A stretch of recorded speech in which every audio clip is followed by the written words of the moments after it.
So, yung temporary and permanent protection order. So, halimbawa, may nananakit na miyembro ng pamilya at kasama na yung mga anak, pati yung babae, kasi usually lalaki to.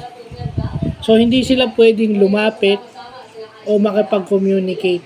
Pag sinabi mong permanent yon, permanent yon. Depende kung kailan tatanggalin ng korte yung permanent protection order. Pero pag na-issue ka ng temporary protection order o yung TPO, 30 days kang hindi makakalapit doon sa asawa mo at sa mga anak mo. Ano ang qualifications nito? Yung pambubugbog, verbal abuse, diba? At saka economic abuse. Ibig sabihin yung hindi pagsusustento. Siyempre nagkakaroon sila ng psychological anxiety, ang mga anxiety and stress. Anxiety and stress yan. Anxiety and stress yan. So, yun. And then yung BPO o Barangay Protection Order, yun naman yung barangay equivalent nun. Yung mga tanod, exo ng barangay, mga lupon, pinaglalayo kayo para hindi na masaktan yung babae at hindi na masaktan yung bata or matrauma yung bata 15 days.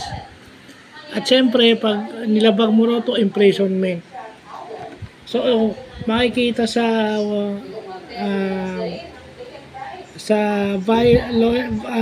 Bausi Law itong temporary at saka permanent protection order at pati itong barangay protection order. Kasi usually dito sa barangay nakakita na ako nito, binubugbog yung asawa. So nakikita ko talaga na nangyayari tong BPO na to. Kasi nga hindi ko naman din alam to, so hindi ko na pinapansin. So nung nalalagay na ako sa barangay, sabi ko ba't parang parati yata. So ibig sabihin talaga nagkakatotoo. So yun yung mga bagay na kailangan alam natin, yung temporary protection order, permanent protection order. Kasi kanina injunction ito protection order. So dapat ito yung mga ng batas natin na alam natin. Kasi pag hindi ka sumunod sa protection order, pwede ka ipadampot o ipakulong. Yun na lang yun. Kaso kasi may mga so ganun talaga yung nangyayari. So mabuti pang alam natin to. Kasi sabihin, hindi ka naman ito yung mga bagay na dapat alam ng mga may bahay o mga kababaihan. At dapat alam ko rin as PWD kasi posibleng yung mga anak nitong mga mag-asawang to PWD. Okay?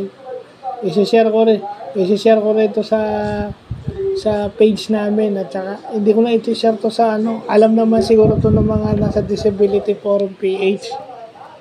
Doon na lang sa page namin. Itatag ko rin sila press para okay. So, yun lang pa.